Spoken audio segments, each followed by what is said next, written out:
तो आज तक हमने सुना है कि पेड़ काटने से पॉल्यूशन बढ़ता है, इंसान के जनजीवन पर गहरा प्रभाव पड़ता है, लेकिन आज हम आपको बताने वाले हैं कि पेड़ काटने पर कुछ और भी होता है। चलिए जानते हैं कि इस कहानी के पीछे का राज क्या है। तो अमेरिका का एक साउथ जोन, जहां पर एक इंडस्ट्री को सेटअप करने के लिए टाउन के पास वाले जंगल को 70% साफ कर दिया जा रहा है, जिस पर दिन रात जोरों शोरों से काम हो रहा है। लेकिन अचानक एक शख्स एक दिन गायब हो जाता है। हालांकि पहले तो सुपरवाइजर को इस बात का अंदाजा नहीं होता वो अचानक कहाँ चला गया, पर जब अंधेरा होने को आ गया तो सबके घर जाने का समय होता है, तो उसे सभी लोग ढूंढना शुरू करते हैं और तब उसे अपने साथी का मिलता है कटा हुआ हाथ। उसी हाथ में उसी कंपनी का वॉकी टॉकी भी था। बस यही नहीं, उसी कटे हुए पेड़ के ऊपर टंगी थी उसकी आधी कटी हुई लाश, जिसमें अभी भी जान बाकी है। जो देख सुपरवाइजर की तो पैंट गीली हो जाती है। वो फौरन जाकर कार में बैठता है, लेकिन आज उसकी दास्तान लिख चुकी है। जब तक वो कार को शुरू करता है तब तक उसकी कार को भी लाल रंग से रंग दिया जाता है, जिसका मतलब क्या है वो आपको अच्छे से पता चल ही गया होगा। ये कहानी असल में सिर्फ आपको ये नहीं बताएगी कि पेड़ क्यों नहीं काटना चाहिए, बल्कि ये भी बताएगी कि पेड़ में सिर्फ पंछी नहीं रहते, कोई और भी रहता है। सीन शिफ्ट होता है, हम पॉल नाम के एक शेरिफ को देखते हैं, जिसकी नम आंखों से साफ पता चल रहा है कि उसकी जिंदगी वैसी तो बिल्कुल भी नहीं बीत रही जैसे कि वो चाहता है। इतने में उसके पास रॉन नाम का एक शख्स आया, जिसके पास 13 घोड़े थे, लेकिन कल रात से उसका एक घोड़ा गायब हो चुका है। पूरे टाउन में खोजबीन करने के बाद भी उसे वो कहीं दिखाई नहीं दिया, इसीलिए वो शेरिफ की मदद लेता है। पॉल का साथी डॉनी ने देखा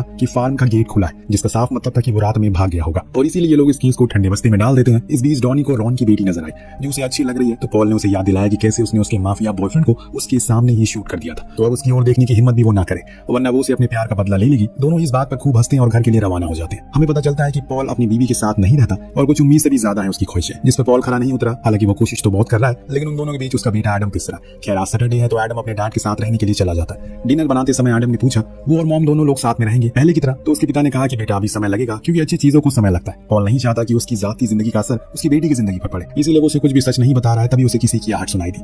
वो तुरंत ही बाहर टॉर्च लेकर गया, वहां तो कोई भी नहीं था, इसीलिए वापस आ गया और एडम को ले जाकर उसके बेडरूम में सुला दिया, खुद भी सोने के लिए चला गया। अब जब सुबह हुई तो डॉनी उसके पास काफी घबराते हुए आया और बाहर चलने को कहा। जब वो बाहर गया तो वहाँ किसी के फुटप्रिंट थे, जिसे देखकर ये साफ पता चल रहा है कि ये इंसान तो बिल्कुल भी नहीं था। इतने बड़े फुटप्रिंट तो बड़े से बड़े भालू के भी नहीं होते, तो फिर किसके थे ये? इसी खोज में ये थोड़ा और बाहर गए तो देखा कि ये इंसान तो उसके घर से निकलकर जंगल की ओर जा रहा है। टाउन के लोग भी वहां गए, जो पॉल को अजीब सी निगाहों से देख रहे हैं, क्योंकि ये चीज उसके घर से ही निकल कर जा रहा था। इसीलिए वो डॉनी को जंगल में चलने को कहते हैं, जहां जाकर पहुंचकर उसे कुछ पेड़ों पर इतने के निशान मिलते हैं। और ये सब देखकर ये दोनों फॉरेन स्टेशन आए और फॉरेस्ट रेंजर से कॉल करके उनसे बात साझा की, ताकि वो कुछ बता सके। पर उसका कहना था कि उन्होंने ऐसा कुछ आज से पहले कभी नहीं देखा और ना ही कभी सुना है। हो सकता है कि ये कोई प्रैंक हो, पर पॉल को ये प्रैंक तो कहीं से नहीं लग रहा है, इसीलिए वो थोड़ा समय और लगाता है ताकि कुछ और सबूत इकट्ठा कर सके। टाउन के लोग अब डर चुके हैं। वो उनसे ये झूठ कह देता है कि ये प्रैंक था और इसमें डरने की कोई बात नहीं है। अब एक दिन जब पॉल चर्च गया तो फादर ने उसे साझा किया कि उनके पास एक डॉग हुआ करता था, लेकिन अचानक एक दिन वो कहीं गायब हो गया। और मैंने सुना कि रॉन का घोड़ा भी अचानक गायब हो चुका है। ये सब तुम्हें कुछ अजीब नहीं लग रहा है? तो वो कोई जवाब नहीं देता, और देता भी क्या जवाब, कुछ कहने को उसके पास था ही नहीं। स्टेशन में डॉनी अभी भी काम में व्यस्त है। इस दौरान उसे पॉल की ड्रॉर में कुछ तस्वीरें मिलती है, जो कि एक बच्चे की थी, जिसे देखकर वो थोड़ा अचंभित हो जाता है और सोच में भी पड़ जाता है क्या कोई कनेक्शन है इस तस्वीर का इस कहानी से या फिर पॉल से। ये समय ही बताएगा। फिलहाल पॉल ग्रोसरी स्टोर में जाकर खुद के सामान खरीदता है। इस दौरान कैशियर क्लारा उसे पंजों के बारे में सवाल करती है, तो वो कहता है कि वो बस एक प्रैंक था, साथ वाले टाउन के लोगों ने किया था, ऐसे कोई डरने की जरूरत नहीं है। लेकिन वहीं बैठा एक लोकल शख्स ये दावा करता है कि उसके दादाजी पहले कहा करते थे कि ये जंगल उनके लिए श्रापित है, और तब तक जब तक उसके साथ कोई छेड़खानी ना करे। उन्होंने ये भी कहा था कि वहाँ कोई रहता है जो आज से नहीं बल्कि सदियों से जिंदा है। उसकी ये बात ही पॉल के पल्ले नहीं पड़ती। वो उसे गुस्से से कुछ अनाप शनाप जवाब देकर बाहर आता है, पर वहाँ उसकी मुलाकात एल नाम के शिकारी से होती है, जो आए दिन उस जंगल में हंटिंग करने जाता रहता है। पर अब उसे कुछ अजीब लगता है और उसी चीज को बताने के लिए आज वो पॉल के पास आया। दरअसल उसका कहना है कि सालों पहले उस जंगल में सिर्फ और सिर्फ हिरन रहते थे, जहाँ देखो वहाँ वो दिखाई देते थे, लेकिन आज के समय में वो वानों कहीं गायब ही हो चुके हैं, जो सुन पॉल को भी ठीक नहीं लगता। इसीलिए वो उसकी बात पर गौर करता है। अब उसे एडम को लेने के लिए देर हो रही है, इसीलिए वो सीधा पहुंचता है सुजैन के घर, जो बाहर आकर उसे बताती है कि आज जब एडम पार गया था तो वहाँ उसके दोस्त बात कर रहे थे। टाउन में डीमन आ गया है, जिसका फुटप्रिंट उसके डैड के घर से होकर जंगल की ओर जा रहा है, और यही सब बातें सुनकर वो बहुत ज्यादा डर चुका है। तो पॉल उसे कहता है कि ऐसा सच में कुछ नहीं है। दोनों की बातों से हमें साफ साफ पता चलता है कि ये दोनों आज से 6 महीने पहले अलग हुए, और इसके पीछे की कोई बहुत बड़ी वजह है। समझाने बुझाने के बाद सुजैन एडम को पॉल के हवाले कर देती है, जिसे लेकर वो अपने घर की ओर रवाना हो रहा। तभी उसकी कार के सामने कोई चीज आ जाती है, जिसे देखकर वो हैरान हो जाता है और फौरन बाहर उतरकर उसे चेक करने की कोशिश करता है। लेकिन बाहर आने पर वहाँ कोई भी ऐसी चीज नहीं थी, लेकिन हाँ, वहाँ उसे रॉनी का घोड़े की नाल मिलती है, जो कि पेड़ से टंगी थी। पर दोस्तों, इससे भी हैरानी की बात ये थी कि जब वो वापस आया तो कार में उसका बेटा एडम था ही नहीं, जो चीज उसे पूरी तरह से झकझोर कर रख देती है। अचानक वो कहाँ चला गया? तेज तेज चिल्लाने पर भी उसका कोई अता पता नहीं था, लेकिन तभी उसे अपने घर का गेट खुला हुआ दिखा।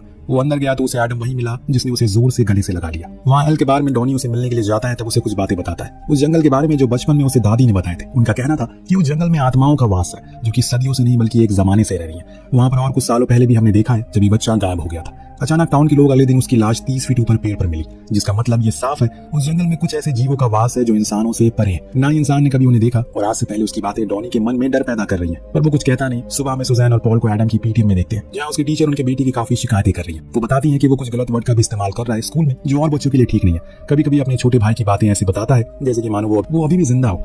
अब उनकी ये बातें सुन सुजैन नाराज हो जाती है और इसी चक्कर में वो गुस्से से बाहर आ गई। तो पॉल ने उसे दिलासा दिया और घर छोड़ दिया। वापस लौटते समय उसे अपनी बेटी की खबर दिखी, जिसे देखकर वो काफी मायूस हो जाता है। अभी तक हमें ये पता नहीं चला कि आखिर उसके बेटी की मौत कैसे हुई, क्या कोई चीज है जो हमसे छुपाई जा रही है। जब पॉल वहां खड़ा था तभी डॉनी उसे देख लेता है और उसके पास जाकर एल की कही हुई बातें बताने लगता है। तभी अचानक कुछ अजीब सी आवाजें सुनाई देती है, जैसे कि मानो कुछ गुर्रा रहा हो। इतने में आसमान में हम देख पाते हैं लाखों की तादाद में पंछी उड़कर कहीं जा रहे। ये मंजर देखने में बहुत ही ज्यादा डरावना था। पॉल का कहना था कि शायद मौसम बदल रहा है इसीलिए सभी हो रहा है, पर इन्हें नॉर्थ की साइड जाना चाहिए, लेकिन ये तो गलत दिशा की ओर जा रहे हैं। यहाँ एक बार फिर से डॉनी उसे उसी बच्चे के बारे में बताता है जिसकी लाश जंगल में मिली थी। तो पॉल उसे एक मर्डर का केस कहकर बंद कर देता है, लेकिन डॉनी को न जाने क्यों ये सब झूठ लग रहा है। दोनों अपने अपने घर वापस चले जाते हैं, पर डॉनी को बीच में सुजैन मिलती है, जिसकी कार खराब हो गई थी। वो उसे ठीक करता है और बातों ही बातों में हमें पता चलता है हेनरी की मौत असल में पॉल की गलती की वजह से हुई थी। ऐसा सुजैन को लगता है, क्योंकि वो उस दिन उसी के साथ था, पर उसकी लापरवाही के कारण वो स्विमिंग पूल में कूद गया और डूबकर मारा गया। उस दिन के बाद से सुजैन उससे दूर हो गई, क्योंकि वो उसे एक जिम्मेदार आदमी नहीं मानती। हालांकि पॉल की इसमें कोई गलती नहीं थी, लेकिन अब उसके पास सफाई देने के लिए कुछ बचा ही नहीं है। तभी डॉनी घबराते हुए आता है, क्योंकि अभी अभी कुछ देर पहले उसके गेट पर कोई बार बार नॉक कर रहा है, क्योंकि उसने अपने घोड़ों को अंदर बंद कर दिया। पॉल उसे समझाता है कि जरूर ये बच्चों की शरारत होगी। इस बार उसे भी यकीन होने वाला था कि कुछ तो गड़बड़ है, क्योंकि तभी एक बार फिर से दूसरी तरफ से किसी के गुर्राने की आवाज आई, जिसका पता लगाने के लिए वो खुद अकेले गया। और तब उसे वहां से दो बड़े ही भयानक पांव दिखे, जो आज से पहले उसने कभी नहीं देखे थे। पर आज वो भी उसे पकड़ नहीं पाता, लेकिन सुबह होने पर वो उसके पंजों के निशानों की फोटोज खींचता है और उन सबूतों को भी इकट्ठा करता है जो उसके लिए आगे चलकर जरूरी बनने वाले हैं। इसके बाद पॉल अब शहर में अपने परिवार के साथ कुछ वक्त बिताने के लिए जाता है। तभी बीच रास्ते में उसे एक मरा हुआ हिरन दिखाई देता है, जिसकी मौत बड़ी ही बेदर्दी से हुई थी। ये देख वो खुद भी हैरान हो गया कि क्या वो अपने बीवी बच्चों के साथ लंच करता है। इस दौरान एडम दोनों से कहता है कि उसे उन दोनों के साथ रहना है। तो पॉल उसे फिर से वही बात कहता है कि अभी थोड़ा वक्त और लगेगा बेटा, उसके बाद हम सब साथ में रहेंगे। वापस लौटते टाइम पॉल को थोड़ा लेट हो गया, पर एक बार फिर उसे जंगल के बीच रोड पर एक मरा हुआ हिरन दिखाई दिया। वो फिर से कार से नीचे उतरता और चेक करने गया, और इसकी भी मौत सेम सुबह वाली की तरह हुई थी। कि तभी अचानक से उस पर किसी अज्ञात चीज से हमला होता है, जिसका वो सिर्फ हाथ ही देख पाता है, जो था इंसान जैसा, लेकिन बहुत ही खतरनाक और बड़ा। पॉल फौरन कार में आकर बैठ गया। उसने ये सारी बातें डॉनी को भी बताई, क्योंकि अब उसे यकीन हो चुका है कि सच में कुछ ना कुछ तो है जो उन्हें दिख नहीं रहा, पर वो पूरे टाउन के लिए खतरा है। अब नेक्स्ट सीन में हम 3 शिकारियों को देखते हैं जो अपने शिकार की घात लगाने के लिए तैयार थे, पर वो इस बात से अनजान है कि कोई और भी उनकी घात लगाए बैठा है, जिसने पलक झपकते ही तीनों पर हमला बोल दिया। उसी रास्ते से गुजर रहा पॉल अपनी कार के सामने खून के निशानों को देखकर रुकता है और आसपास की चीजों को देखना शुरू करता है। तभी अचानक उसके पीछे कोई आता है। ये उन्हीं 3 शिकारियों में से एक था जो अपनी जान की भीख मांगता है। पॉल फौरन पुलिस स्टेशन लेकर उसे जाता है और पूछताछ करता है, जिसमें उसने सब कुछ बताया कि एक ही झटके में उसके दोनों दोस्त मारे गए, लेकिन वो भाग गया और ये वजह है कि उसकी जान बच गई। लेकिन वो जो कुछ भी था बहुत ही भयानक था और खतरनाक भी। इंसान उसका मुकाबला तो नहीं कर सकता। इसके साथ साथ वो शातिर भी है। ये सारी बातें सुनकर पॉल को यकीन हो गया कि एल जो कुछ भी कह रहा है वो सच है, और साथ में डॉनी भी। तब उसके पास एल की कॉल आई, जो उसे फौरन जंगल में आने को कहता है। वहां पहुंचने पर इन्होंने देखा कि तकरीबन 30 फीट ऊपर पेड़ पर उन 2 शिकारियों की लाश टंगी है, जिन्हें बड़ी बेरहमी से मार दिया गया।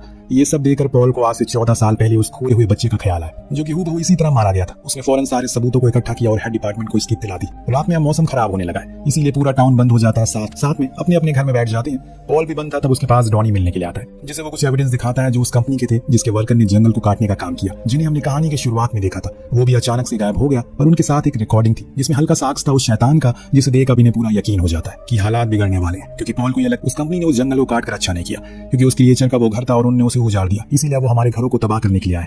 डॉनी के जाने के बाद उसे एडम की चीखने की आवाज आती है। वो भागती हुए गया तो देखा कि उनके घर के बाहर वो आ गया, जिसका डर था वो आ चुका है। पॉल फौरन उसे लेकर बाथरूम में छुप गया और तुरंत ही डॉनी को आने को कहता है, जो उसके कुछ ही देर बाद आ गया। दोनों ने मिलकर टाउन के सभी लोगों को चर्च में बुलाया, वहीं रहने को कहा, क्योंकि बाहर बहुत ज्यादा खतरा है। जो कि सच भी था, क्योंकि बाहर अब एक क्रिएचर नहीं बल्कि बहुत सारे आ चुके हैं और उनमें से एक से ये दोनों लड़ते भी हैं। इसमें डॉनी घायल भी हो जाता है, पर पॉल उसे मारने में कामयाब हो गया था और इससे सभी बहुत खुश थे, क्योंकि खतरा अब टल गया है। पर अभी रुकिए, असली ट्विस्ट तो अभी बाकी है। दरअसल जिसको इन्होंने मारा था वो अब हील होने लगा, यानी कि ठीक होने लगा है। जी हाँ, वो खुद ब खुद ठीक हो सकता है। तो अब चर्च के ऊपर भी कई सारे क्रिएचर चलने लगते हैं, जिसे इन्होंने देख लिया। क्योंकि अब इतना तो पता चल गया है कि ये मरने वाले नहीं है। पर अब आगे क्या इसे ये लोग बच पाएंगे या नहीं, या फिर इंसानों ने जैसे उनके घर तबाह किए वैसे ही अब इंसानों की जिंदगी तबाह होने वाली है। इन सवालों के जवाब हमें पार्ट 2 में देखने को मिलेंगे। तो कमेंट जरूर करिएगा। मिलते हैं अगले वीडियो में। Thank you so much for watching.